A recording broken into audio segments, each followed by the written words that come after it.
I wondered, does Tom wear glasses or not? And I was so confused. So Tom, weigh in on this. Yeah, I was, it's a funny thing. Like, I did actually wear glasses when I was younger, and then I haven't worn glasses for a very long time. Basically, an eye doctor was like, you don't really need them. The correction is so minimal that if you can get by without them, don't wear them. And so I didn't for years, right? Stopped wearing glasses, and then I noticed I started getting headaches or whatever, like towards the end of the day. So I went to the eye doctor, and they were like, "Yeah, you should probably start wearing glasses again. Your eyes are getting a little bit older. They're getting tired. Yada yada yada. Old eyes." Anyway, so I got these glasses a little over a year ago. And a buddy of mine who I've known for, I don't know, probably 8 or 9 years now, and I see him on a regular basis. I see him probably at least a couple of times a month, if not almost every week. We run into each other. And so I said something about my glasses, and he was like, yeah, I like them. They're new, right? And I was like, yeah, I just got them. And then I went on to say something along the lines of like, I haven't worn glasses since I was in middle school or something like that. And he kind of paused and looked at me, and he was like, wait a minute, like you didn't have glasses before? And I was like, no. And he was like, seriously, you didn't wear glasses before? And I was like, not before like last week. Like, you've never seen me with glasses on. And he just kind of looked at me and was like, huh, I kind of thought you always wore glasses. And I got home, and I said to my wife that I got Chandler binged, because there was this whole episode of Friends where he got glasses, and all of the friends kind of looked at him, and he was like, what do you guys think? And they were like, about what? And he's like, my glasses. And they were like, you've always had glasses. And it was that kind of thing. So I was like, yeah, I got home, and I was like, I got Chandler binged. But as apparently is evidenced by Dom, it's easy to do. Apparently, I'm I don't know, I look pretty much the same with and without them, or whatever. I don't know. You know, it'd be funny if, because you're in production, if these glasses aren't really real on your face. And Dr. Touch, you could weigh in on this. I was on a call one day with somebody, and they had fake eyelashes that were like on the screen, like, and their makeup was on the screen, and it was, and they turned it off for a little bit. They were like, "Oh, see this? I can do this." I'm like, "What is going on here?" And the person looked completely different. So I wonder if Tom's wearing fake glasses. So Tom, let's ask Dr. Tachi first. Has she seen this? And are you a user of computer makeup? Go on, Dr. Tachi.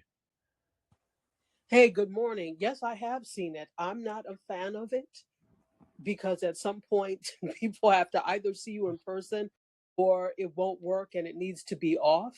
And so for me, I like for the way I show up on screen to be the way that I actually am in real life. I don't, not to brag, but I don't need that because I already have abundant eyelashes, if I do say so myself. So, but I also am not faulting people who do want to use filters like that. If they feel, if it gives them a little bit of a boost, that's fine. You just have to realize that people, you may look different to people, and people could be like, well, what else is this person hiding?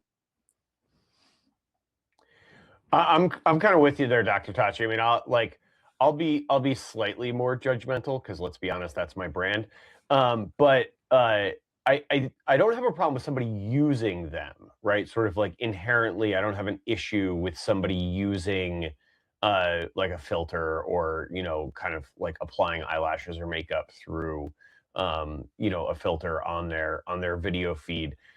The issue I have with them is really that they don't work great, and they usually are pretty recognizable, and you end up with weird artifacts all the time. And it's sort of like the virtual background thing with video conferencing that I really don't like. And I don't like it because people's hands disappear. It's sort of distracting, and doesn't really sort of add. I think it takes away more than it adds. So I don't like have an issue with somebody using it like on the virtues of it, right? But I do because it doesn't work well, and it's sort of like, it's like it's the equivalent of like, the hospital gown of clothing, like, right? It's like it looks great from one side, and then as soon as you turn around, there's your ass hanging out for everybody to see, right? So it's like it's that kind of thing. Like I just saw a reel the other day where somebody had like the eyelash filter turned on as they were recording their reel, but they'd turned their head. So there was one eyelash, like one eye had like the fake lashes on it. The other fake lashes were just kind of like hanging out on her cheek because her head was turned away from the camera. And so the camera didn't know, the program didn't know where to put the other eyelash because it couldn't see two eyes. So it just kind of like arbitrarily put it on her cheek. So she had eyelashes coming out of her cheek for like the first 20 seconds of the reel until she turned her face towards the camera. So like, yeah, they don't work great. So like turn it off. When it's like in those cases, it's just more distracting. It takes away more than it adds, I think. That's good stuff. Tom, what was that analogy you just used at the beginning? That was really like, clip that. That was a good one. The hospital gown, Yes. like it looks great for one direction, but as soon as you turn around, your ass is hanging out. There you go. That figure it out, use that. That's gold, man. All right, we're talking, are you the bottleneck in your business today? So are you cruising around, you think business is good and you're trying to grow, and that is actually could be maybe you are the problem, the reason you're not growing, the wall, whatever that is. So Tom, is that a good place to start here? Yeah, I think so. I mean, I like, and this was kind of front of mind because of what I'm doing right now in my own business, right? Like, so I started Talix Media sort of in earnest in 2018, and have been basically a solo entrepreneur, scaling up and scaling down, and having some help here and there along the way over the last 8 years, but on a day-to-day basis, it's pretty much been me, right? Like I'm the only constant really for the entirety of Talix Media, but I'm in the process of building out and bringing on a team to help take some of the things off my plate that I don't particularly love doing and that I'm not great at, right? And that's like lead generation and sales, which are both really important for businesses, obviously, but things that I'm not particularly good at and I don't particularly enjoy doing. And so I don't think they're good uses of my time. And so I'm building out a team to take care of those things for me, right? So that I can continue to focus on the things that I really enjoy doing and the things that I love doing, which is the sort of creative problem solving side of my job and the work that I do. And so, I think I just was having a conversation with somebody yesterday where I said to them, like, I'm the bottleneck. I'm the thing that is preventing Talix from growing beyond essentially where it is now, right? I mean, there's maybe a little bit more room, but honestly, we couldn't do a lot more with just me.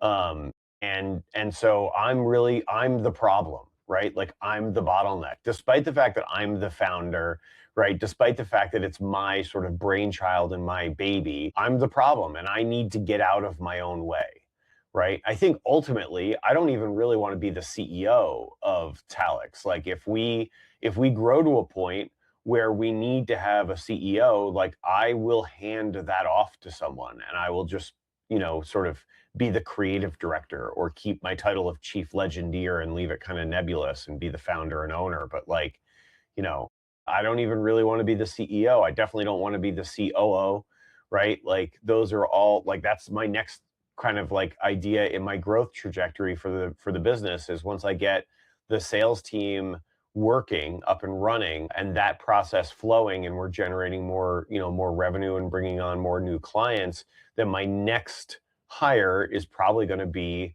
somebody to run operations because I don't want to deal with it, right? And like that's the thing is like I have recognized now, it only took me 8 years, but I finally figured it out. I'm the problem and I'm the reason why Talix is not growing, and so I need to get out of my own way and bring in some people to help me grow it. But there's no way to do it entirely on my own, especially when I'm just don't have the interest or the energy or the skill set necessary to really do all of those jobs. And I don't think any entrepreneur does.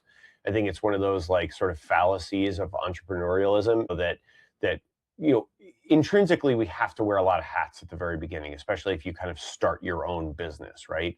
You have to wear a lot of hats, but also you have to recognize at some point that if you want the business to grow beyond you, right? If you want it to grow beyond a solo entrepreneurial venture, you need to bring on team to do that, and you need to get out of your own way, because if you don't bring on team, then you're the bottleneck, you're the problem, and you're going to be the sole reason that the business doesn't grow.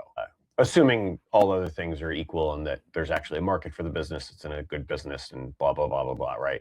But like, yeah, so I was thinking of it because something I'm going through myself. That's why it was kind of front of mind for me. So how about yourself, Don? I mean, you're also, kind of have been a solo entrepreneur yourself. So like, curious to hear your thoughts on it.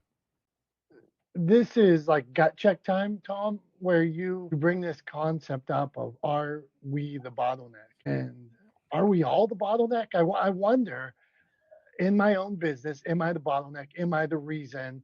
If I had other managers, other people, am I holding on to ideas? I remember one time I had a friend, a mentor, that was like, well, you have to do these kind of projects to get to where you want to go. And I was closed off to doing the other kind of projects at the time. Like, it was my vision so narrowly focused that I was missing opportunities everywhere. So I will admit to some of being the bottleneck. I think I'm here to listen, to learn. And I wonder, I'm going to start this with ego. Is it ego in all of us in these small business?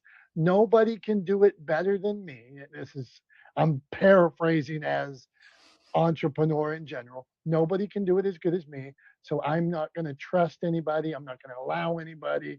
I'm not going to teach anybody, because I want to ride in like I'm on a white horse and save the day. And nobody can do it as good as me, and that makes me feel good.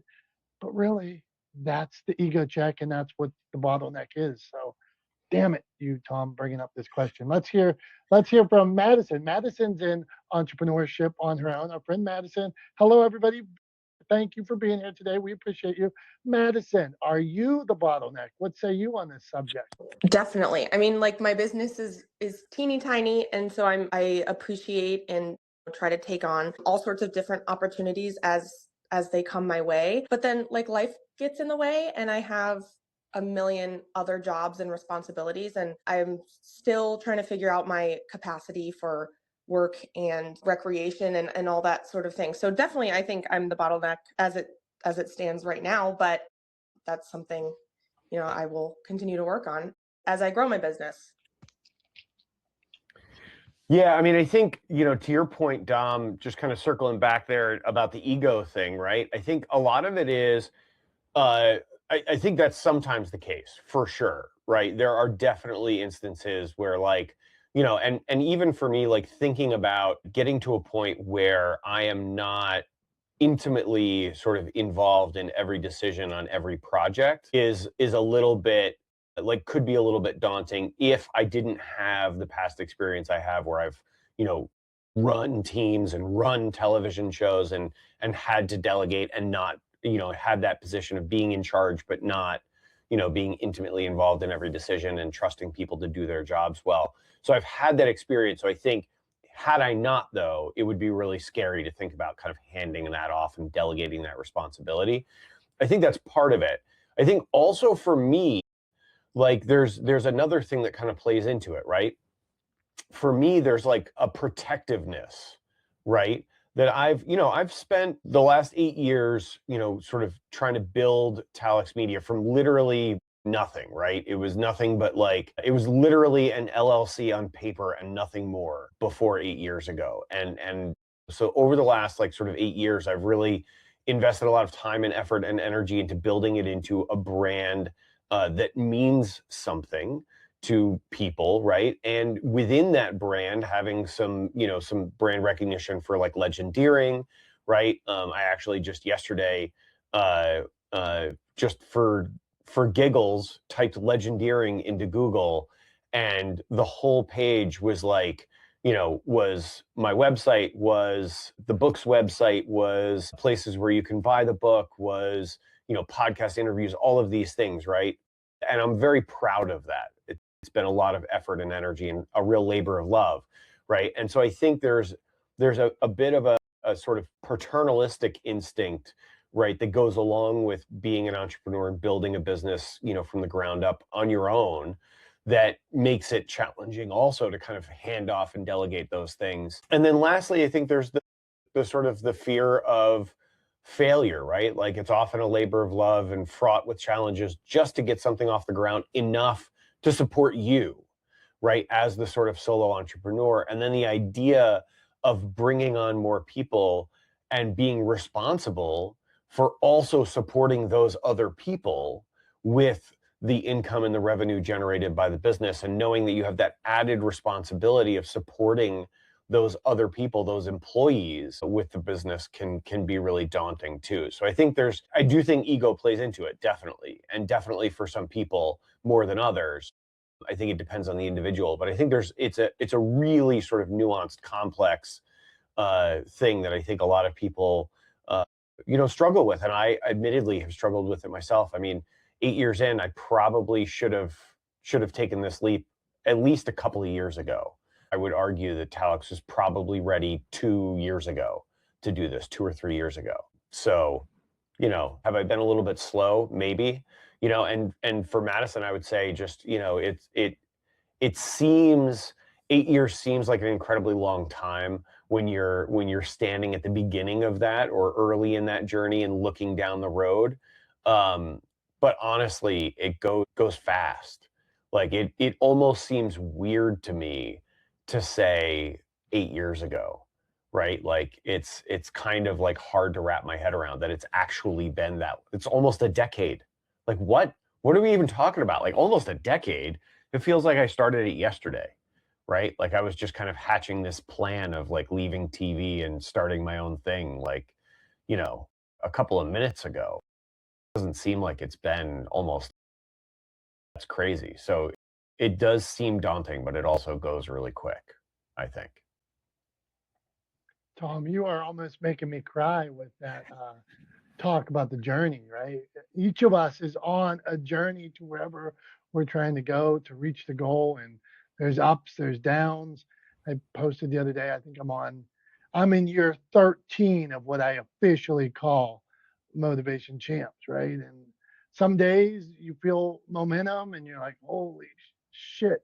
And then other days, as we talked about, some months everybody pays, some months nobody pays, and you see the balance go up or down.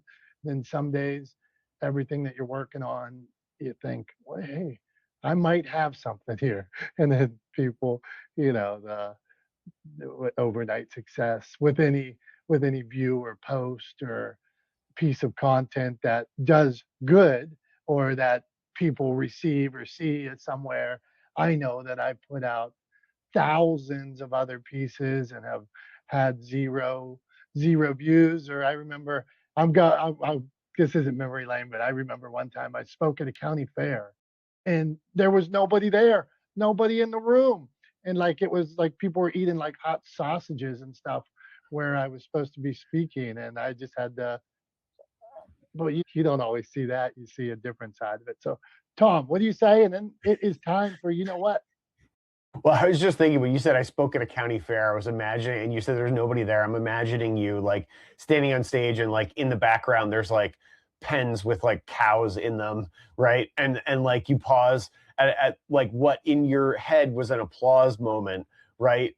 You pause there and all you hear is like a in the background, which by the way, I've been practicing my animal sounds. So that's I feel like a fairly faithful representation of a cow because Isla is big into animal sounds right now, and so I've been brushing up on my animal sounds. So that's my.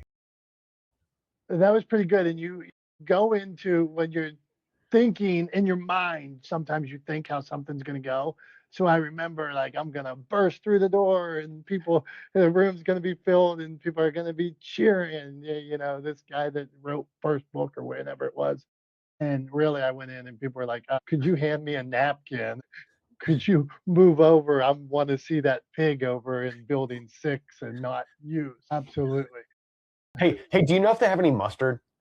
Yeah. Could you hand me that mustard behind you? All right, it's time. It is time, Tom, for Tom's Thumbs. It's that point of the show. You ready? We asked Tom something about pop culture. what's going on, he has to give us a thumbs up or a thumbs down. Tom, in honor of baseball coming soon, spring training and all that, I want to know what you think about ballpark food. Thumbs up, thumbs down. So there's a couple of things that I think about ballpark food, right? Like to me, and maybe I'm dating myself, right? Like there are two foods, actually, well, one's a drink. So we'll say two foods and one beverage that like say scream like baseball game to me and kind of scream summer a little bit, right?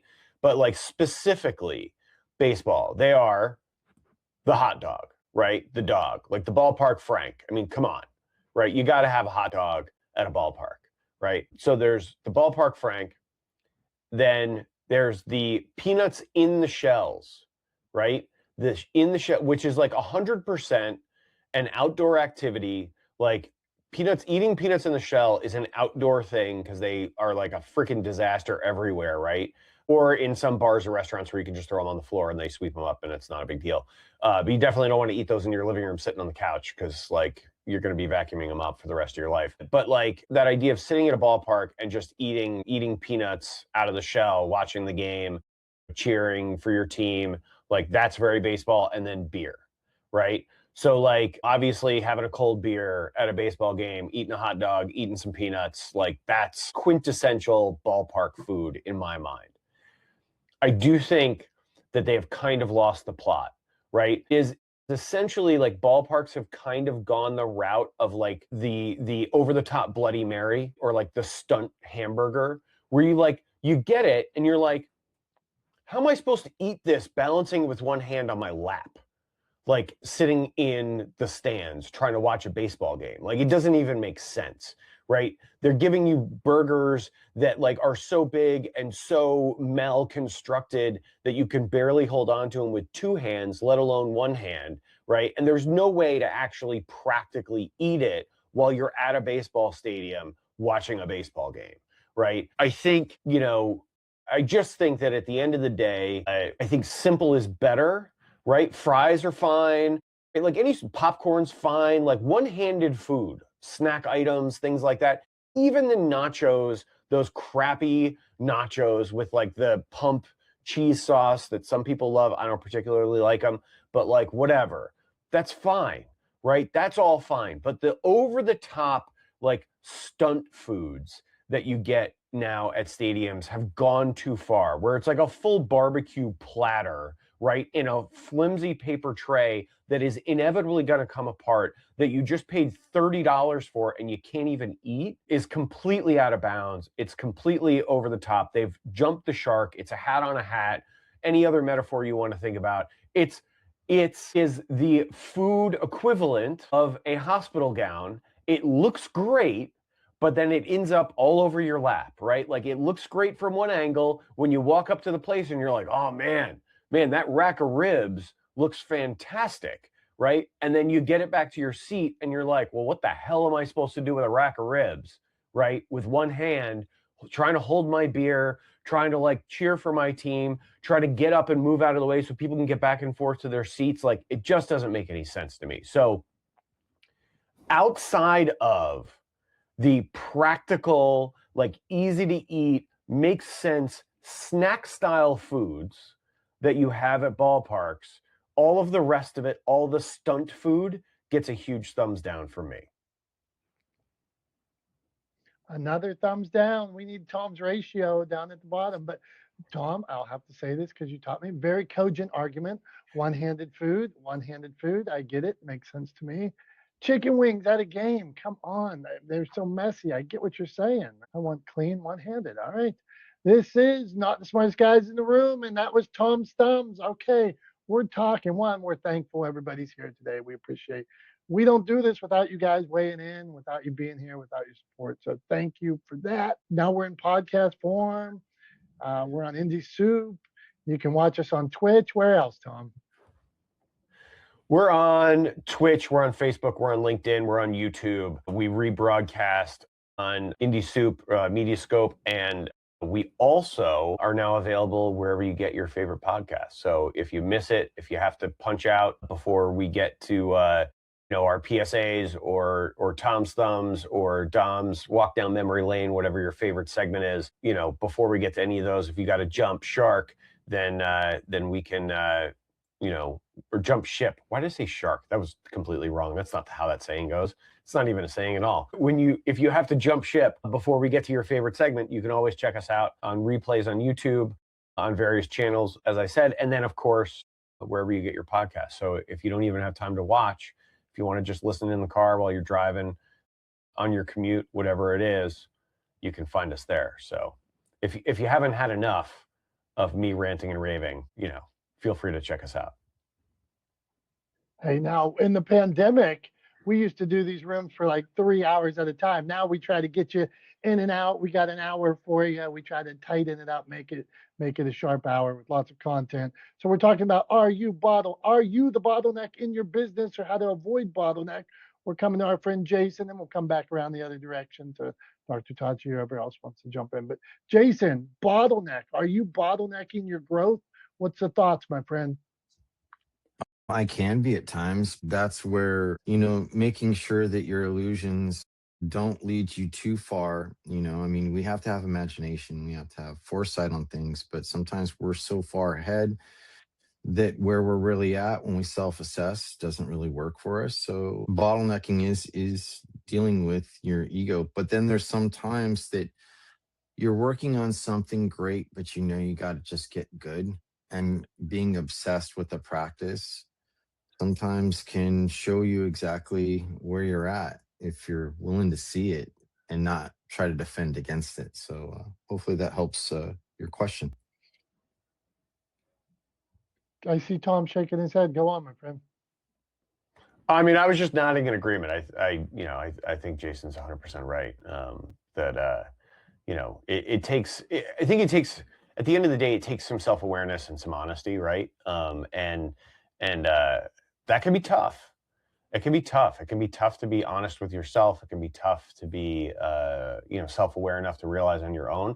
I think it's one of the things that's super important and that kind of has always helped me.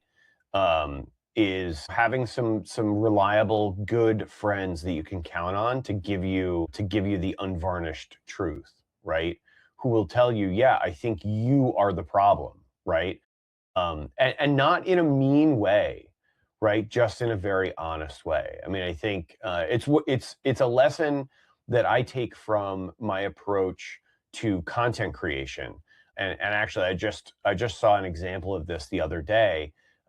Shared it with Becky, and she had a similar reaction. But I almost always will show, without sort of any preface and without a lot of explanation about what I'm creating or what I'm doing when I'm working on a project or working on a piece, I will show the cuts at various stages to Becky, right? Because sometimes you really need that outside perspective that has vision that is not colored by being involved in the project, right? Or being too close to it, to be able to say oh, actually, I don't understand what that means, right? To let you know that something that you're maybe taking for granted, your audience won't understand. And the example that I was thinking of just yesterday, somebody I know who owns a video production company, created a video for one of their own projects to sort of promote something that they were doing. And I didn't think it really made sense. I kind of understood that what they were trying to do, but it didn't really make sense. And I sent it to Becky. It was on social media. I shared it to Becky and I said, hey, what do you think of this? And she came back and she was like, I don't really know what I just watched. I don't really understand what I'm supposed to take out of that. And that's a problem. And that's what happens when you are kind of too close to something and you don't have the ability to step back, or you don't have somebody with a real outside perspective, a real third-party perspective, weighing in to kind of let you know that you've missed the boat, you've lost the plot, you haven't done a good job of communicating what you want to communicate. You are sort of creating the problem in the situation. So I think having that being honest, right, being self-aware, but then also having that outside third-party perspective can really be invaluable in helping you move forward, right? As long as it's somebody who will be honest with you, that's the key, right? It can't be somebody that just butters you up, right? Or is incentivized to sort of just just placate you and make you feel good, right? It has to be somebody who will be honest, even if that hurts a little bit, even if that honesty stings a little bit. But yeah, I think it's incredibly important. Tom, good stuff all around. I want to take this another direction here. There is an assumption in this conversation that a one-man show is bad. And only if depending on the goal. If your goal is, hey, like think how many great production businesses or plumbers or vloggers or authors or there's a million businesses, shows that are great as one man. I think we have to know what is our goal.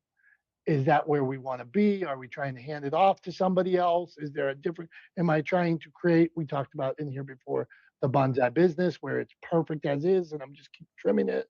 I'm making perfect pie and I'm going to make sure that this pie is 100% efficient, or is there, I need to grow? And I think if we know that and the reason for why, then we can say, well, this one man show, it's time, Tom, you've been a good one man show. It's time to not be a one man show anymore. Or Dominic, the one man show, it's not going to work forever based on the goals you want. So that's where I stand on that, Tom. I mean, I think that's a really good point. I think it does 100% depend on your goals, right? I mean, if somebody's goal is to, as you said, like, be a plumber, right? And all they want to do is just keep their calendar full and do their work as a plumber, and then, send out their invoices or, collect, send it, maybe have an outsourced bookkeeper or something handling their books, and that's it. Then great. Good for them, right? Like if that's what they want to do and they're happy doing it, like if they can find satisfaction, absolutely. Like I think that's a fantastic thing. The thing for me, right? And you're right, there is that assumption, right? And I should have been clear about that. Like my goals are, revolve around impact. And I want to have an impact on sort of the way that we do business in this country. And in order to do that, I cannot be a sole practitioner, right? There is no world in which I by myself have the impact that I want to have and sort of move the needle and push things in the direction I want them to go. So for me, I just think that at the end of the day, I have to grow to be able to even begin to accomplish any of the things that I want to accomplish. But for somebody else, they may say, hey man, look, I just want to make stuff. So I'm fine just being me. And like, as long as it keeps a roof over my head and pays my bills, I'm happy. And I'm similar to that when it comes to money. Like I'm definitely not money driven. It's really about the impact. I actually kind of have like a weird relationship with money in that like, I really kind of almost don't want to have too much money because I feel like you get to a certain point, it actually starts to like move you in a bad direction. I mean, look, I want to be comfortable. Would I love to be in a position where like I never have to worry about money? Sure. Right. Like, cause who wouldn't, right? But I also like, I'm not trying to get rich, right? If I was, I'd be, I don't know, doing something in like venture capital, or I'd be working in finance or something, right? Like where there's a much more guaranteed income stream. I wouldn't be starting my own production company. There's that. Yeah, I mean, I don't know, Elle, what do you think? I mean, is it, are you trying to grow? Are you the bottleneck if you're trying to grow, or are you happy where you're at and happy to stay a solo entrepreneur if that's your are? I think she's on the phone. Oh, yep. Oh, there she is. I'm not on the phone. I had to ignore that call, but it's going to mess up my Bluetooth when they leave a message. Anyway, good morning, everybody.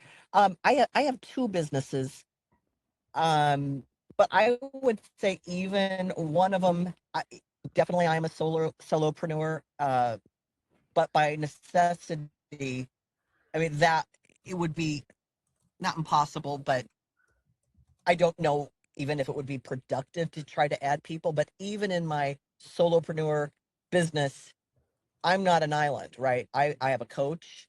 I have a CPA. I mean, I have people I work with because I do understand the fact that you absolutely can be a bottleneck. You hold this thing too closely to your chest, too tightly to your chest. You don't let anybody look at the baby. You know, you don't see the flaws. It's too close to you. That is absolutely true. But that is why I hired a coach, and he's brutally honest with me.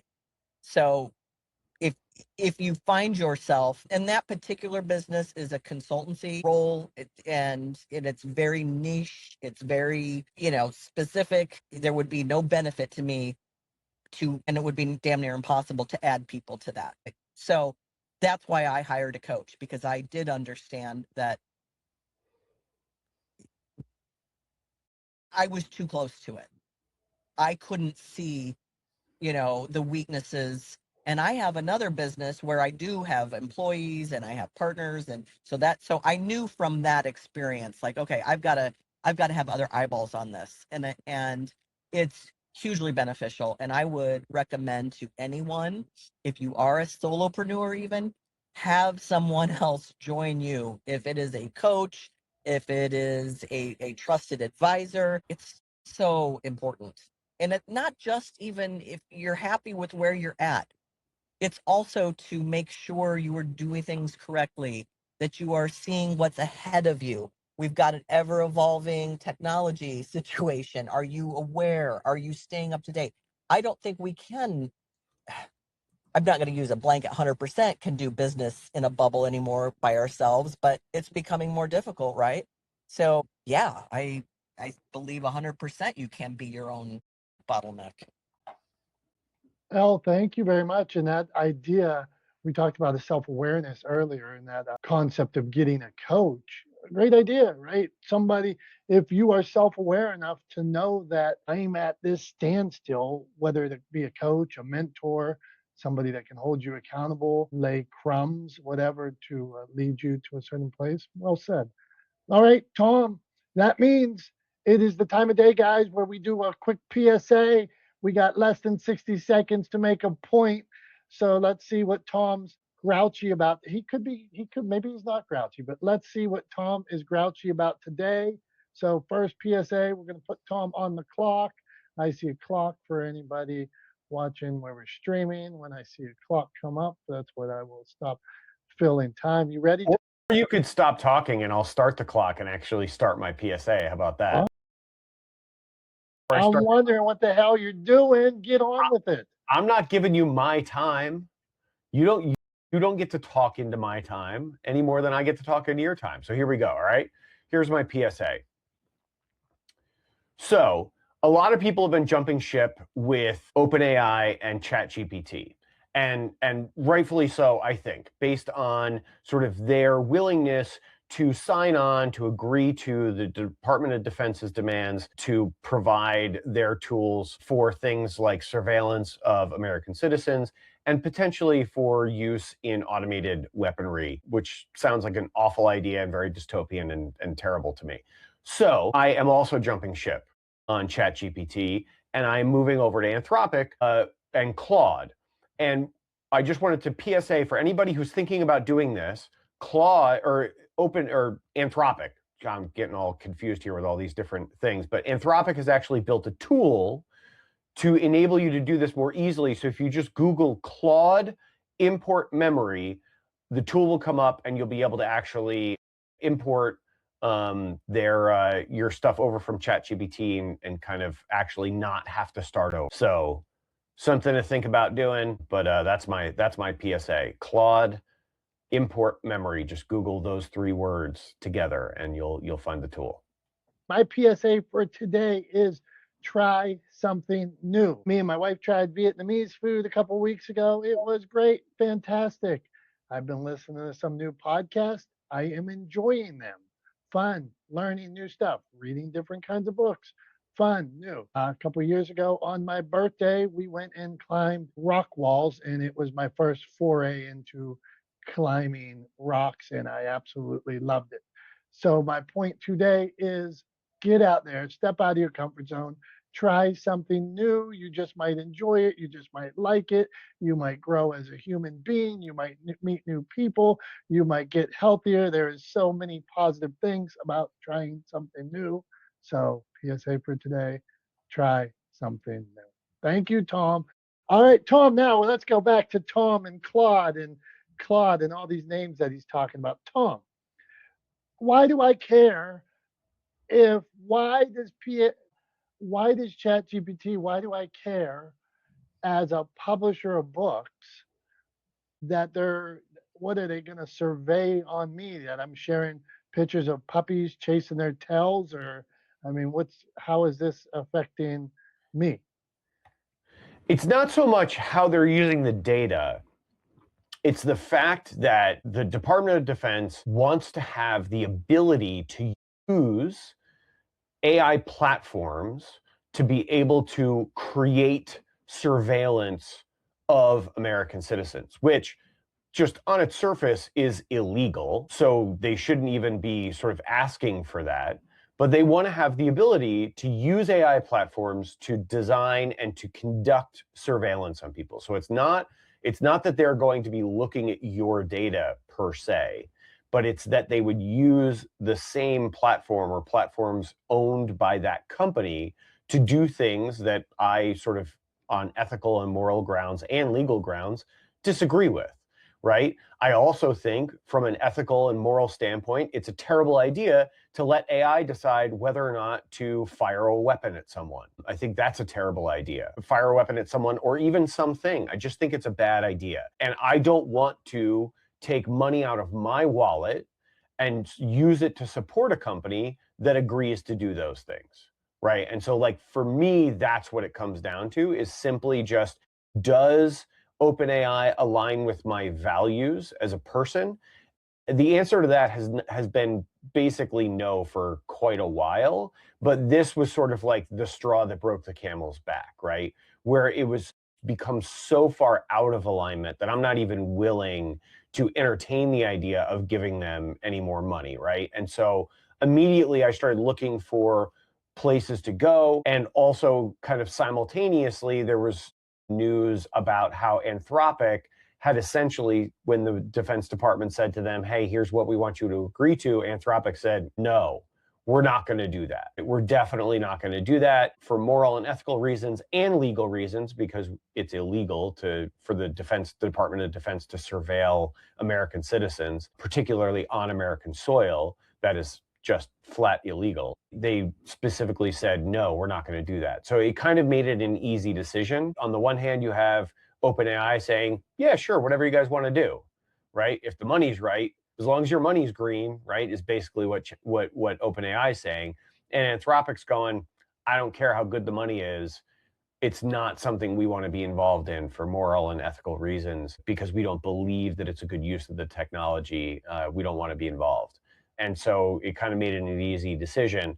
Also, like, I'm not alone. I think somewhere in the neighborhood of like about 297%, I think was the number I saw, was the percentage by which people started leaving, that the leave rate for ChatGPT increased after the Pentagon announced that they had signed an agreement with OpenAI. So like that leave rate went up by like 300%. As soon as they announced it, right? And I feel like it's probably going to continue. And it just reinforces to me that, look, having values as a business is a good thing, because at the end of the day, it means that you get to work with and you attract the kinds of customers and clients that you want to work with, rather than trying to be everything to everyone, where we all know the rest of that saying, right? You end up being nothing to nobody, right? If you try to be everything to everyone. And so anyway, so I decided to migrate over to Claude. And then as I was like trying to figure out how to do it and doing some research online, a day afterwards, Claude actually, or Anthropic actually announced that they had created this tool so that you could migrate your data more easily, because they were seeing so many people jump over to them. So that's what I did. And I got to be honest, It's a better product. so far I really like it. Like I like the interface. They also have a desktop if you're on a Macintosh or an Apple platform and you're using their OS. They have a desktop application that you can use that works really well. And yeah, I like it. So I've started using Claude, and my subscription to ChatGPT expires at the end of the week, and I'm not renewing. So that's where I stand on that. All right, Tom, good points all around. Thank you for the raising awareness. I have been working on, as a company, being Motivation Champs, since making sure that I am 100%, like you talked about, values of a company. I want almost forward, front facing with the values, letting people know I'm going to share inspiration, positivity, and smiles. I'm going to help share this content with the world. That's the goal. Share more good with the world. There's a lot of shit out there, but ultimately the world is good. Dominic and Motivation Champs believe, with all the shit going on in the world, that the world is still good. It is my mission to share more content, raise this awareness, put more stuff out into the world, Tom, that is of that mind, of that guilt, ilk, whatever the word is. So that's it. And I'm starting to put out more content saying, if this isn't for you, I understand. But this, from me, from Motivation Champs, this is what you're going to see. So even like my last email yesterday, I like a mass email. And feel free to, if this isn't for you, respond, reply, unsubscribe. I am open to that. But you will keep seeing this kind of content from me. And I just want everybody to know that that's where I stand on it. Go here. All right, take us on a walk, John. Right down memory lane.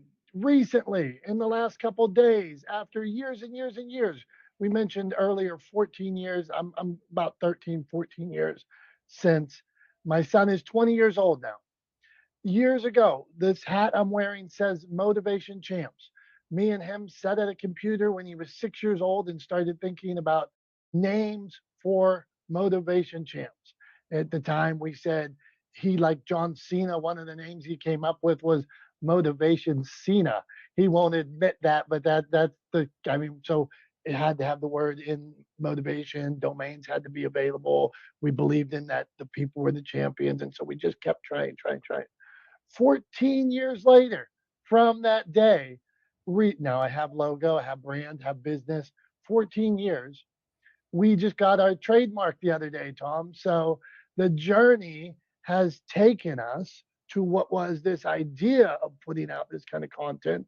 Well, let's just share some. Maybe it wasn't even a business back then, to now business that's a little more mature, growing.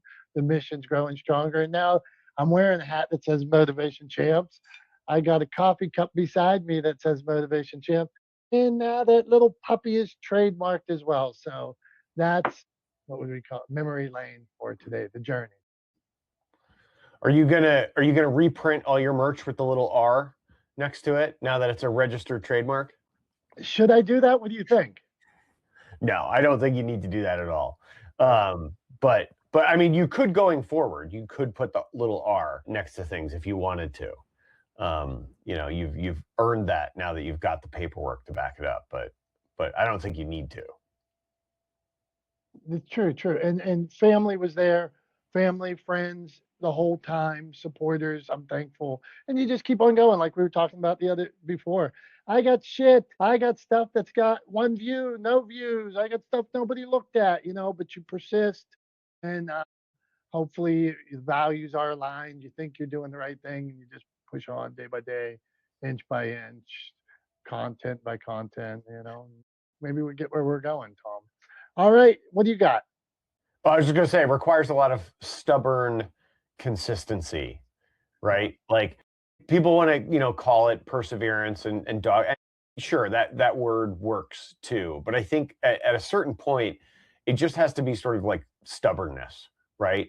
It has to be just sort of stubborn conviction that what you're doing matters, and that you believe in the sort of the journey that you're on and the mission that you're trying to accomplish. And if you're not stubborn, I think that's probably one of the sort of characteristics of entrepreneurs is all of us tend to be a little bit stubborn. If you're not stubborn, you probably won't stick with it long enough to see it, your dream realized. But Yeah, I think that stubborn consistency over time is really what kind of separates the wheat from the chaff, so to speak. Well said, Tom. I was speaking to a friend the other day that has a startup. He's working on it, and we talked about when you're starting a business, when you're growing a business, how many people don't understand it, don't believe in it, ask you what you're doing, and it really, admittedly, it hurts when people don't get it. They think you're not working. They think, what's Tom doing? What's Dominic doing? It hurts. And I told the guy, I'm like, it hurts. It hurts sometimes. And he replied, it hurts every time. So it does hurt, but just keep going because, like Tom said, that stubborn perseverance, you'll get there, Tom. So well said. Tom, why don't you take us home, man? You're on fire today. Why don't you take us home with a wrap up? Well, I was just gonna say one other thing too, like kind of on that note, if you want to get a little ego boost in terms of like what you're doing and what you got going on, for me, like when I used the tool that Anthropic created to kind of pull your data out of ChatGPT, I also downloaded a copy of all my data from ChatGPT. But this basically has ChatGPT create kind of a summary of you and your interaction with the platform and all the things that you've done and what you use it for and what it's sort of learned from its interactions with you. It kind of creates this abstract based on that. And one of the things in my abstract that it talked about was that I am building multiple ventures simultaneously. And I was like, oh, that actually, like, because there's days when you're just like, I don't feel like I accomplished anything today, right? Like, I mean, we all have days like that. And just going through that, reading that abstract and seeing that, and then seeing like kind of a laundry list, because I often would sort of like try to do research and like use ChatGPT to like find sources and to kind of poke through and dig into the stuff that I'm working on. And I found that because of that, it had this like laundry list of kind of all of the things I have going on, all the balls I have in the air, right? As if I'm some kind of Cirque du Soleil juggling phenom, right? That has like 86, balls in the air simultaneously while spinning a plate on my toes or something like that. And, it kind of made me feel good. I was like, oh, wow, look at that. Like I am doing stuff, right? Even on the days when I feel like I'm just spinning my wheels or I'm banging my head against the wall or I'm not making any progress forward, just kind of seeing that laid out, almost clinically, like almost without, like without emotion, just sort of like in black and white on the screen, really kind of made me feel good and reminded me that the work I'm doing has meaning. The work that I'm doing matters, that I am building things, that I am working towards goals, and that I am actually accomplishing things one step at a time, right? Am I finished? No. Am I ever gonna feel finished? Probably not, right? Because it's not in my nature. As soon as I get to one goal, I already want to get to the next one, right?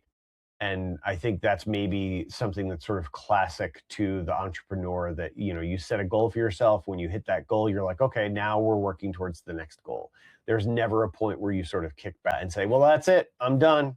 I did everything I set out to do, right? Because I mean, I don't know. For me, that's just not how my brain works. So I guess in summation or as a wrap up, I would just say to anybody listening, be stubborn, be consistent, persevere, keep your head up, keep moving forward. Maybe have AI construct an abstract if you're not sure if what you're doing and the way you're spending your time is fruitful. And at the end of the day, make sure you surround yourself with the people that will be honest enough to let you know when you are the bottleneck, when you are the problem, when you are the one holding yourself back, and then bring on the people you need to help you get out of the way.